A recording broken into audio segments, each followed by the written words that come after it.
예, 일요일에 만나는 황장수의 톡톡톡. 오늘도 변희재 대표 모시고 이야기 나누겠습니다. 안녕하십니까? 네, 안녕하십니까. 네, 변 대표. 지난 수요일 날 좀 충격적인 일이 있었죠. 예, 예, 그 박주신 이 병력 의혹 제기 7명에 대한 유죄 판결 정말 놀라웠습니다.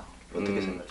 근데 사실 뭐 보수 진영에서 이런 판결에 대해서 도저히 납득하지 못하는 일들은 워낙 많이 겪었기 때문에 뭐 결과적으로 보면은 충분히 그러려니 할 텐데 이게 왜 좀 다들 좀 충격을 받았냐면은 검찰이 기소한 사건 아닙니까? 예. 그 검찰이 계속 밀고 가다가 검찰의 최종 구형량이 선거법 최저 형량인 500만 원 밑으로 나와버렸거든요.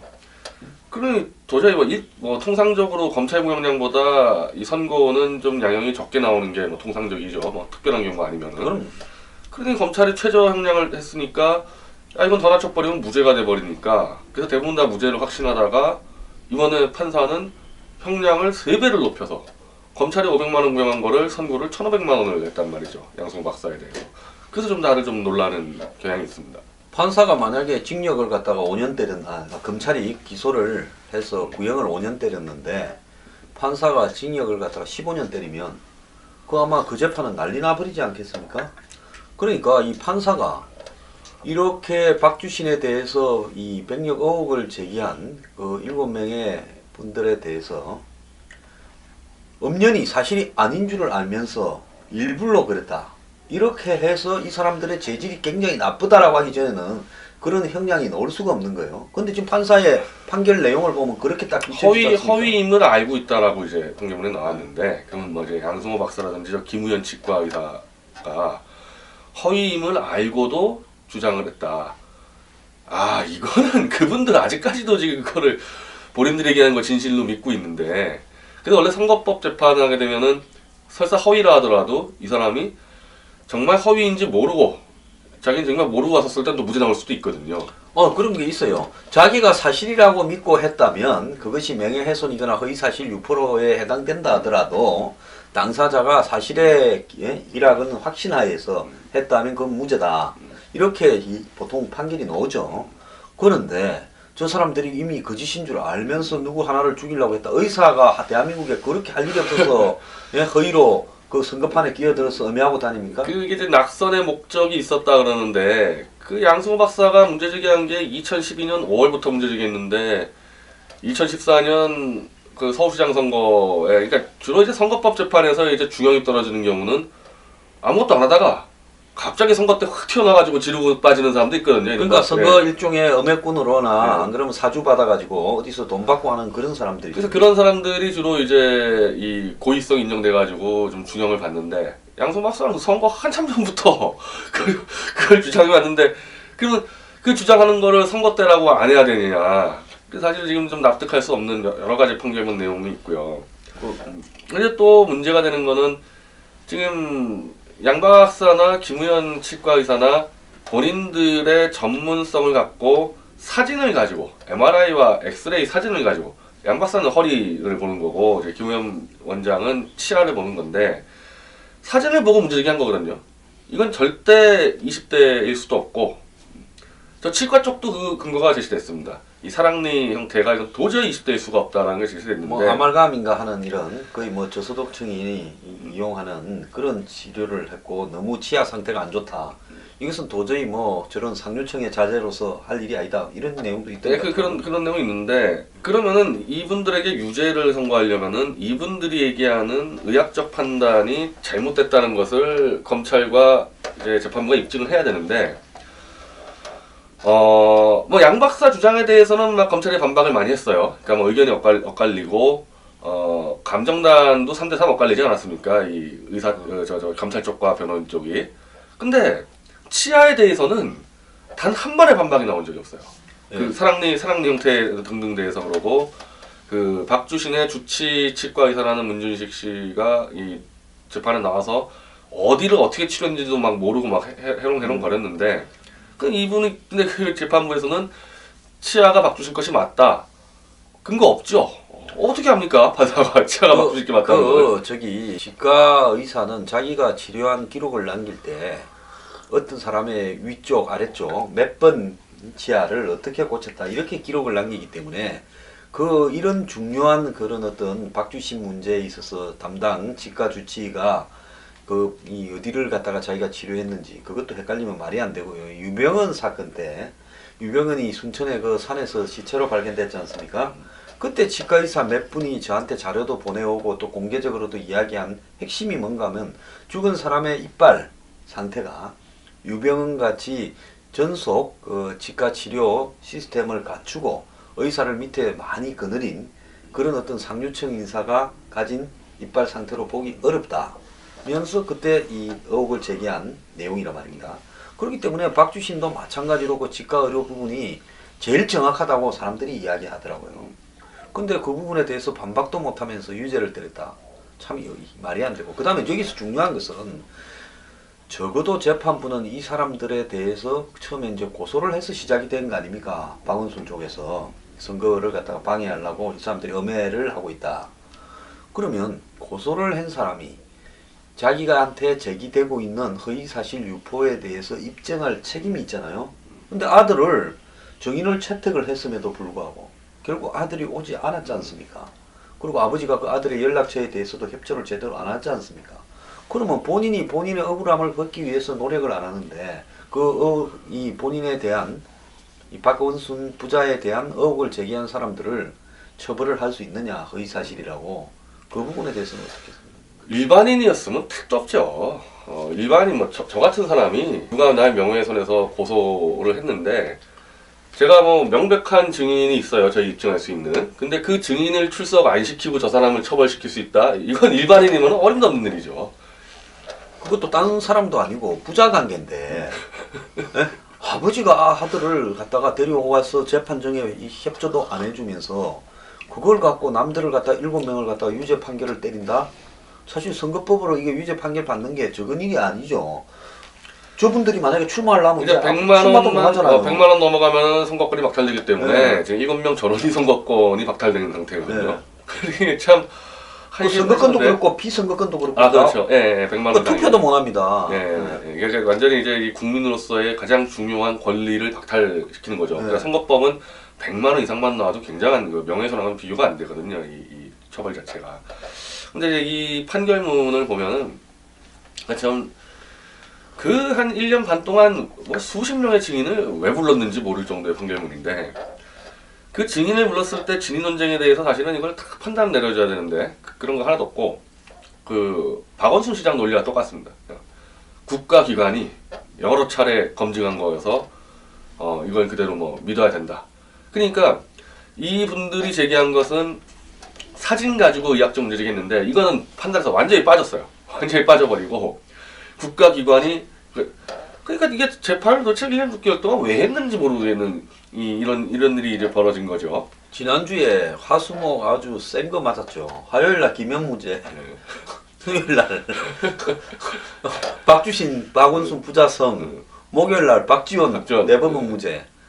자, 이런 모습을 바라보면서 이 국가기관이라는 그 권위 앞에 그 납득이 국가기관의 권위라는 것은 국가기관이 가진 어떤 능력을 이용해서 거기에 재판에 임하는 피고 원고 두 사람이 다 납득을 할 수 있도록 해주는 것이 그 국가기관이 가진 권위인데 그 납득하기에 피고든 원고든 모르겠어요. 원고는 납득하겠죠. 근데 피고가 전혀 납득을 하지 못하는 상태로 만들어 놓고 국가기관의 권위만을 앞세워 가지고 믿어라. 이러면 앞으로 어떻게 되겠습니까? 이 사법부가 국민들 앞에 신뢰성을 가지겠습니까? 그러니까 이 판결문이라는 게 뭐 당사자든 어차피 자기에게 불리한 판결 나오면 납득을 못하니까 당사자가 아니라 제3자가 그러니까 박주신 병역 의혹에 대해서 의심을 하고 있는 제3자가 이 판결을 보고 아 의혹이 완전히 해소됐다라고 생각하는 사람이 한 명이나 있겠어요? 저 같은 사람이 필요해서 그러면은 그게 바로 이제 국가기관의 신뢰를 떨어뜨리는 거거든요. 납득을 할 수 있게끔 해줘야 될 거 아닙니까? 유죄를 하든 무죄를 하든. 저도 뭐 그런 경험이 있는데, 저 지금도 대법원에서 진행 중입니다. 이정희 통진당 대표 시절의 이정희입니다. 일반 이정희가 아니에요. 제가 종북이라고 규정한 부분에 대해서 저 조선일보, 뉴데일리 이 세 명이 재판하는데, 그 당연히 민노당과 통진당의 종북 성향에 대해서 엄청난 근거들을 제출했을 거 아니에요, 그간에? 그래서 판사가 참 이게 잘 들어줘서 우리 쉽게 이게 신경도 안 썼어요. 왜냐하면 그리고 그 당시 이미 2심에서는 이석기 내란 사건이 터졌을 때거든요. 그러니 판사 잘 들어주고 딩가딩가 놀고 있었는데 의사 제출하고 아니 유죄를 때린 거예요. 이정희 종북이 아니라고. 그러면 당연히 판결문에 우리가 이정희 통진당 대표, 통진당 대선 후보로서의 이정희의 종북 행적을 제시한 근거를 판사가 반박을 해줘야 될 거 아닙니까? 그렇죠. 반박이 없어요. 반박이 없고 그냥 깡그리 무시하고 이정희는 국회의원이다. 국회의원이 설마 종북이겠냐. 이 근거 하나로 유죄를 때렸는데 그때 현역 국회의원이 이석기가 내라는 문제로 구속됐을 때 상황입니다. 이러니 난 지금 조갑재 대표라는 분 논리가 지금 박원순하고 똑같은데 무조건 국가기관이 판정하는 거는 믿어라. 아니 이정희 종북재판 2심 했을 때 조 대표랑 저랑 회의를 같이 했는데요. 조갑재 대표랑. 이게 말이 되냐. 그래서 지금 보수 우파들 같은 경우에 재판에서 정말 불이익 많이 받거든요. 이거 대법까지 가서 깨진 적도 있습니다. 예를 들면은 전교조 종북이라 했던 거는 대법에서 져버렸습니다. 그 부분에 대해서. 그럼 납득을 못하고 있는데도 그냥 국가기관에 했으니까 아마 문제제기도 하지 마라. 저는 이게 도대체 어떤 사회과학 이론에서 나온 얘기예요. 처음 들어봐가지고 조 대표 말고는. 판사가 판결을 할 때는 판사 개인의 어떤 성향이나 개성, 그 다음에 개인의 특성 이런 것들이 반영되기보다는 누구 100명을 잡아다가 똑같은 판결을 해도 판사들이 똑같은 결론이 나올 수 있는 그런 어떤 근거에 기반해서 이렇게 해야 되는 거고, 특히 피고인들을 처벌을 할 때는 한마디로 이 무죄 추정의 원칙 하에서 피고인들이 확실하게 의도적으로 범행을 저질렀다 이런 부분이 확신이 들지 않으면 솔직히 말하면 그렇게 이번 재판처럼 양성호 유죄라고 하면 안 되죠. 양성호가 상식 사회 통념적으로 보면 이번에 성현아 성매수 사건에 보면 그건 또 무죄라고 했지 않습니까? 그 부분에 보면 성현아가 돈을 받지도 않고 성교를 했고 또 실제로 그 남자와 결혼을 하려고 했고 또 이 남자하고 깨지니까 다른 남자하고는 실제 결혼을 했다. 그러기 때문에 일부 돈이 왔다 갔다 했고 또 뭐 성교를 한 것도 사실로 보이더라도 그 부분을 갖다가 무죄로 본다 하는 거 아닙니까? 그는 성현아라는 사람의 입장에서 좌우간 최대한 보호해주는 그런 판결을 내린 거예요. 자, 이런 부분도 일반 사람들은 저 뭐 성매매한 거 아니냐 이렇게 다수가 생각하더라도 그렇게 대법원에서 판결을 내리는데, 이번이 양성호 박사 같은 경우에는 의사로서 2년 전부터 허위라는 사실을 알면서 이 위험한 일에 뛰어들어가지고 자기 희생을 하면서 음해를 해왔다? 그러면 도대체 이 사람을 선거 브로커로 뿌리려면 돈을 얼마를 누가 줬다는 거 2012년에 후보가 정해지기나 했어요? 이런 사회 통념적으로 이런 사람이 선거판에 뛰어들어서 낙선시킬 목적으로 음해를 하기는 어렵다라고 보고 이 사람이 자기 소신하에서 맞다고 믿고 했다. 이렇게 돼야 되는 거 아닙니까? 성현아 예를 보면? 지금 그러니까 지금 이게 한국 사회로 볼 때는 굉장히 심각한 사태인데 이른바 제도 권력 있죠. 제도 권력이 잘못하는 부분들을 감시하는 게 이제 전문 언론이나 전문 지식인이 하는 겁니다. 근데 뭐 맞아요. 병무청이 문제 없다 그러고 뭐 검찰이 문제 없다 그랬는데 사진 딱 보고 이건 아니다. 이건 죽었다 해도 20대일 수가 없다. 그게 전문 지식인으로 얘기하는데 그 전문 지식인도 틀릴 수가 있습니다. 틀릴 수가 있으니까 자기 쉽게 얘기하면 자기 의사 면허 걸고 간 거죠. 이분 같은 경우는. 그러면 그 전문 지식인이라는 그 국가에 필요한 전문 지성인이 이런 문제제기 했으면은 이 사람의 전문 지식은 틀렸다는 것을 완전히 100% 입증해 줘야지 직사회가 돌아가는 건데 그냥 국가기관이 다 했으니까 넌 닥쳐라. 이렇게 되면요. 지성인이 살아갈 수가 없습니다. 이게 완전히 스탈린 체제처럼 되는 건데 한국의 전문 지식이 뭐가 아니라 그래도 닥쳐. 이미 병무청에서 끝냈다. 지식인도 필요 없고 언론도 필요 없고 이게 반복이 되면은 바로 전문 지식인이 아닌 전문 브로커의 시대가 양상되는 겁니다. 그러니까 여기서 중요한 거는 도대체 양성호 등이 저런 일을 하고 얻을 수 있는 개인적 이익이 뭐냐. 판사가 그걸 사실은 입증을 해야 돼요. 양성호 마음에 들어가지 않아서 양성호가 알고 했는지 모르고 했는지는 판사가 모른다 칩시다. 그러면 양성호가 이렇게 지속적으로 2012년부터 이 박원순을 갖다가 낙선을 시키려고 아들 100억을 고의로 허위인 줄 알면서도 들고 나왔다. 그러면 양성호가 그렇게 함으로써 얻는 이득은 뭡니까? 양성호가 특정 어떤 뭐 2014년에 이 같이 박원순과 겨루었던 정몽준 씨하고 그러면 오랫동안 결탁이 돼서 그랬단 말입니까? 그럼 판사가 이유를 대야지. 이유를 대지 않고 알면서 그랬다 이렇게 이야기하면 결국은 판사가 가지고 있는 이 자신의 어떤 선입견이라든지 정파의식이나 정치적 색깔 때문에 판결한 거 아니에요? 지금 또 이 재판 과정에서 마지막에 이 감정단을 꾸려서 이른바 변호인 측에서는 저 오현상 전 중대 교수하고 저 김현우 세브란스 의대 교수 그리고 이수석 저 원장이 나가서 이건 100% 다르다. 그러니까 대리인 확실하다. 사진 3장 중에서 한 장은 분명히 대리인이라고 감정서를 제출했습니다. 근데 반면에 검찰 쪽 의사들은 뭐 대충 좀 얼버무리면서 뭐 비동의인이 뭐 아닐 수도 있다 이 정도로 했는데 그러면 이번 판결로 인해서 비동의라고 확답을 내린 이 의사 세 분은 뭡니까? 이거 다 틀린다. 한마디로 거짓 감정했다는 거거든요. 그러니까 감정 그 위원으로서 이 재판정에서 판사 앞에서 허위 사실을 진술한 거 아닙니까? 그 사람들은 지금까지 왔던 사실관계를 다 알고 있었잖아요. 지금 김현우 교수는 특히 김현우 교수는 감정서를 제출하고 직접 재판에 증인으로 나가서 재판에 증인 나가면은 거짓 증언하면은 처벌받겠다는 선사고 증언합니다. 네.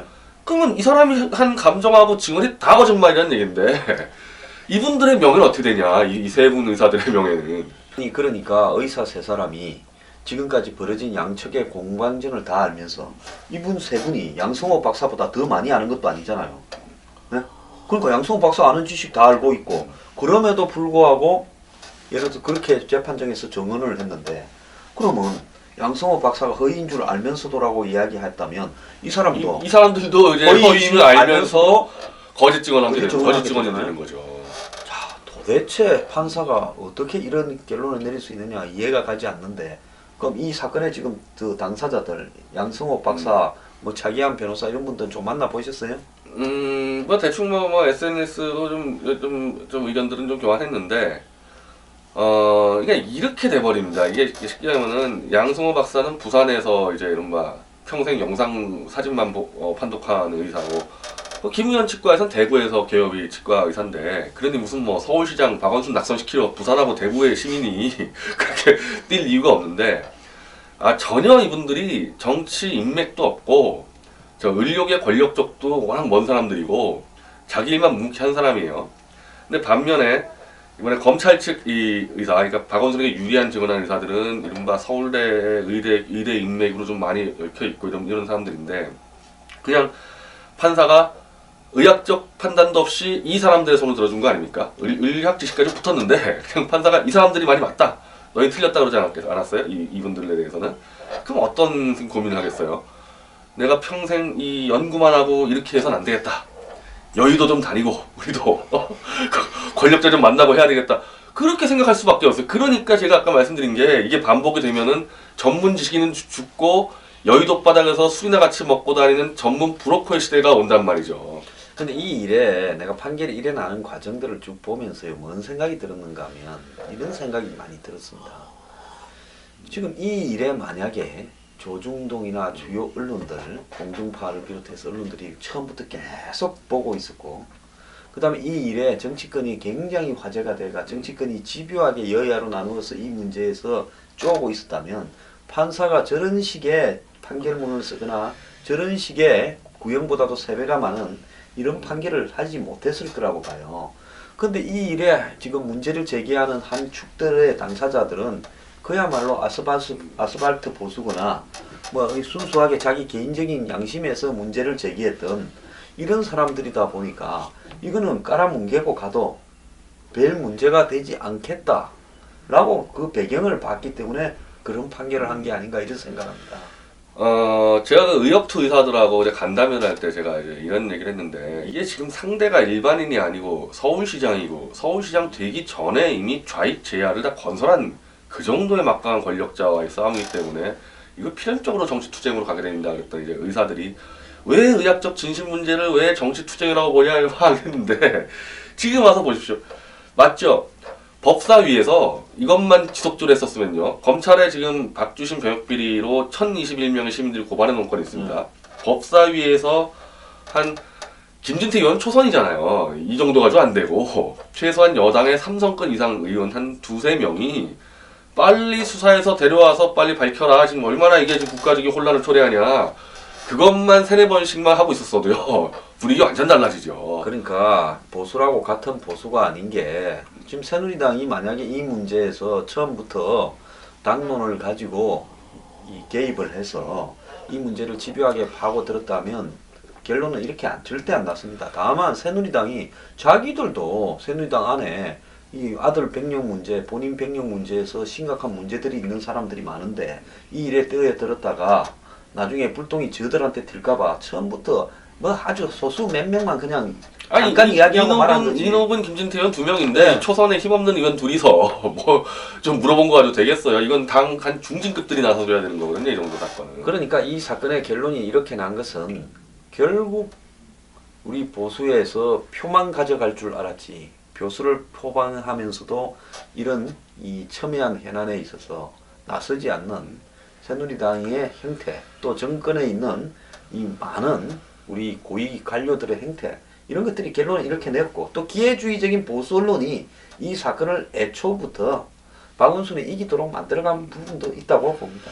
이 단적인 차이가 그때 박원순 시장이 몇 번의 위기가 있었거든요. 왜냐하면 이게 좀 증인 출석을 자꾸 거부하면서 이게 그래도 국감에서 얘기가 되고 국감 때 이노근 의원하고 김진태 의원 얘기하고 이때 굉장히 큰 위기였는데 그때 저 문재인당이 뭐 했습니까?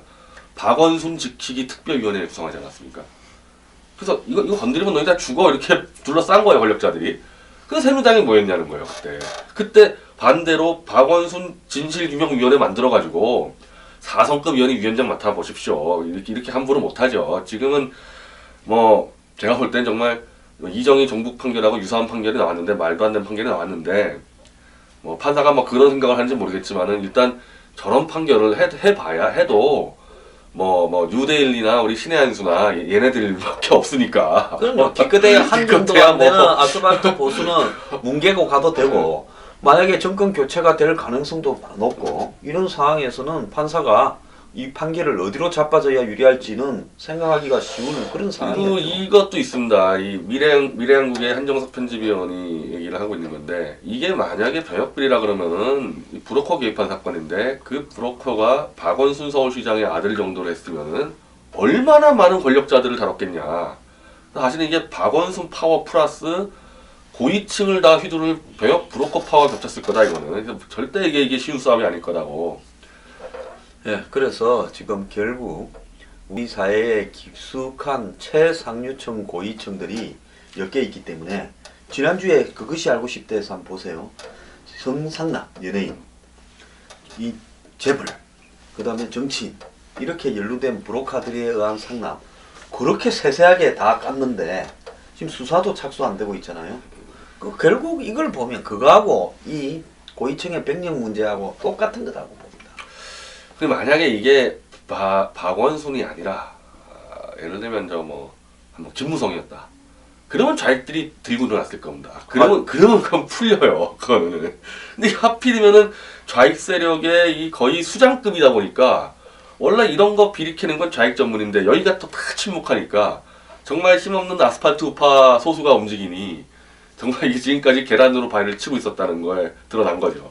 뭐 저는 개인적으로 검찰 구형량을 보고는 확신을 했는데 이제 대한민국에 확신할 일이 하나도 없는 것 같고 그래서 앞으로 뭐 예를 들어서 뭐 일을 잘못해가 징역 1년을 받은 사람이 검찰이 6개월 때리면 야 나는 석방이구나 이렇게 생각했을 때 아니 니는 1년 6개월 올 수도 있다 이렇게 이야기를 해줘야 될 판입니다. 이 법적 안전성이 상당히 이제 불안한 거죠. 뭐 저희들도 재판 여러 개 하는데 뭐 늘 진행 과정하고 너무 동떨어진 판결을 많이 받다 보니까 이러면은 아니 난 조갑재 대표한테 참 묻고 싶은데 이렇게 상식적으로 납득하지 못하는 처신들이 국가기관이 하는데도 국가기관이 결정했으면은 입 닫아라.